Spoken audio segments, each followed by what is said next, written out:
पाकिस्तान में मौजूदा जो अंडों की पैदावार है और उसकी जो खपत है वो तकरीबन 100 अंडे सालाना फी एक इंसान के हिस्से में आते हैं और उस 100 अंडों में से जो 22% है या 22 अंडे हैं वो देसी मुर्गी के आते हैं और जितना गोश्त हमें ओवरऑल फार्मी और देसी का मिलता है उसका 10% हिस्सा वो देसी मुर्गी से ही हमें हासिल होता है गोश्त का।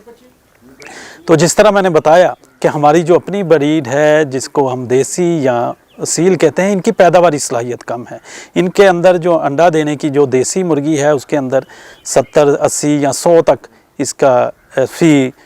जो मुर्गी है वो सालाना अंडे देती है, जबकि बाहर की मुर्गियां जो हैं वो 250 से 300 अंडे तक देती हैं। तो लेकिन हमारी मुर्गी को इसलिए उसमें ये ख़ासियत है कि ये हमारा गर्म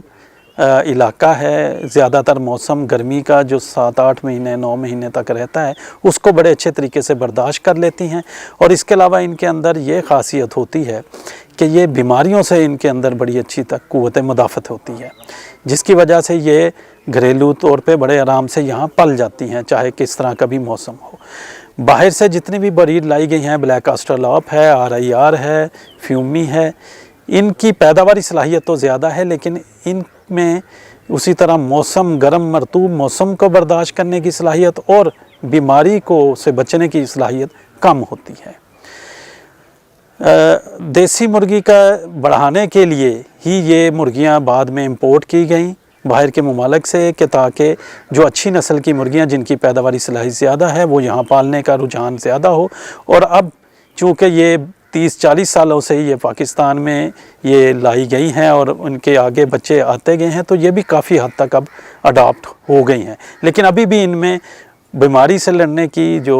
क़ुव्वत मुदाफ़त है वो देसी या असील के मुकाबले में अभी भी काफ़ी कम है। तो घरेलू सतह पे अगर हमने मुर्गबानी करनी हो तो उसके लिए ज़रूरी है कि अच्छी नस्ल, जिस तरह मैंने कहा कि अगर देसी भी रख रहे हैं या असीला तो उसका अच्छी नस्ल का मुर्गा जिसकी थोड़ी सलाहियत ज़्यादा हो, या ब्लैक ऑस्ट्रेलॉप, फ्यूमी और RIR भी मुर्गियाँ आप रख सकते हैं। इसको रखने के लिए असली नस्ल के साथ साथ आपको एक डरबे की, अगर आपने 5 से 10 मुर्गियाँ रखनी हैं फिर तो एक डरबा पिंजरा बनाना वो काफ़ी होता है। लेकिन अगर आपने तादाद ज़्यादा रखनी है तो फिर आपको एक शेड बनाना पड़ता है जिसमें इसको बाकायदा तौर पे रख के अच्छे तरीके से इनकी देखभाल करके, अच्छी खुराक के साथ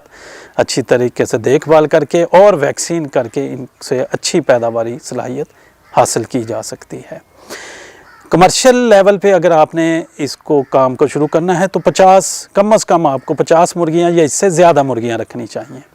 अब मुर्गी रखने के लिए जगह कितनी दरकार होती है? छोटे जो चूज़ा हम जब लाते हैं उसको तकरीबन आधा स्क्वायर फीट जगह चाहिए होती है, लेकिन जब ये बढ़ता जाता है तो इसकी जगह की रिक्वायरमेंट ज़्यादा होती है। और जो बालिग मुर्गी होती है जो अंडा भी दे रही होती है या मुर्गा होता है उसको 1.5 से 2 मुरब्बा फीट जगह दरकार होती है। तो आपको जो जितनी तादाद मुर्गियों की रखनी है उसी के हिसाब से उसको 2 से ज़रब दे के उतने मुरब्बा फीट आपको ये शेड बनाना पड़ेगा। या डरबा अगर आपने छोटा पिंजरा भी बनाना है 10-15 का तो उसी हिसाब से पिंजरे का साइज़ रखा जाए, और अगर आपने शेड बनाना है तो उसको उस हिसाब से इसको तैयार करना पड़ेगा।